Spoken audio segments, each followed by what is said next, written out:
So we've spent a lot of time up to now learning a number of different Maya modeling tools, and we've just been using these in demonstration of the tool itself, which has been, kind of necessary but also kind of boring.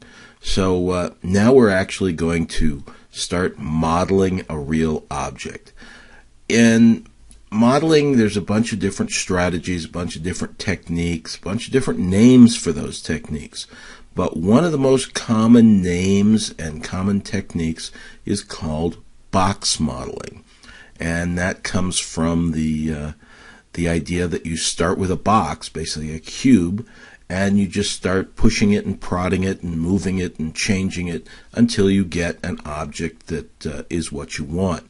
And we're going to do an awful lot of modeling starting with that box, and we're going to build all kinds of different things that way over the next few chapters and few courses, actually.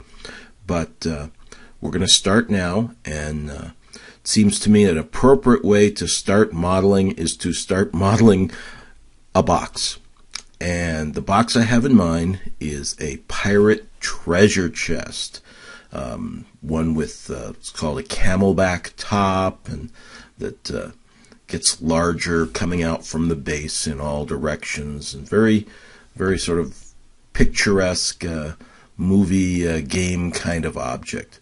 We're going to start now. We're going to put it in this Maya projects directory here that's got a couple of things in it, nothing of any consequence, but let's launch Maya here. Launching it from the shortcut, so we get those format changes. So we've got a white background.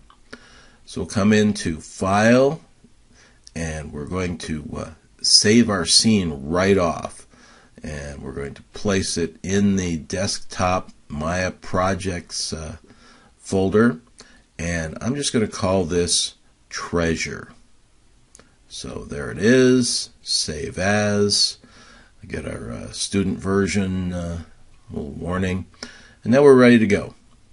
So we're going to start out by creating a primitive cube. So create polygon primitives, cube, and we'll drag out the base, and then give it some height. Now the shading and wireframe on shaded. The size didn't really matter because we're going to come over to our attribute editor and change the values.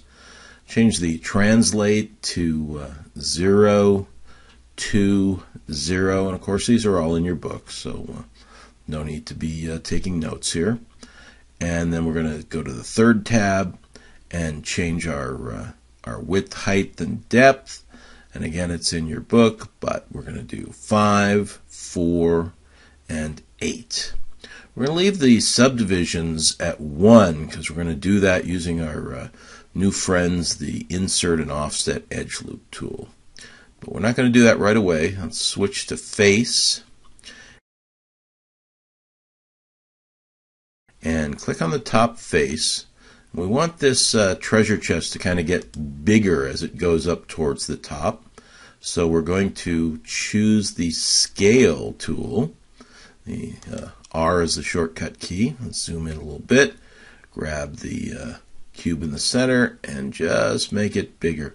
Just doing this by eye, not really worried about the exact size. This is not something we're going to send to a machine shop or anything. Just want it to look right. So that's good. So now we need to add a couple more things. So we're going to extrude here, and let's just check the square on the right for a second. We want to make sure that the offset and the thickness are both set to 0. So come over here, there they are. Okay, that's good. And let's just click Apply, and that gives us an extrusion. Click on the one handle here for extruding up, and then pull it up a little ways. There we go. That's good. And we want to do that again, so we'll click on the G key, which repeats the last operation. And then we can extrude it up again. And so this is like the the bottom and the top opening areas, and just one little more to give us some material for doing that camelback hump that's going to be on the top of the chest. So we've got the bottom, we've got the top. We can close our little window here for the extrusion. So there it is. It's the basic shape. Looks okay. It's a good basis to begin with, and that's it for now, and we'll continue on in the next video.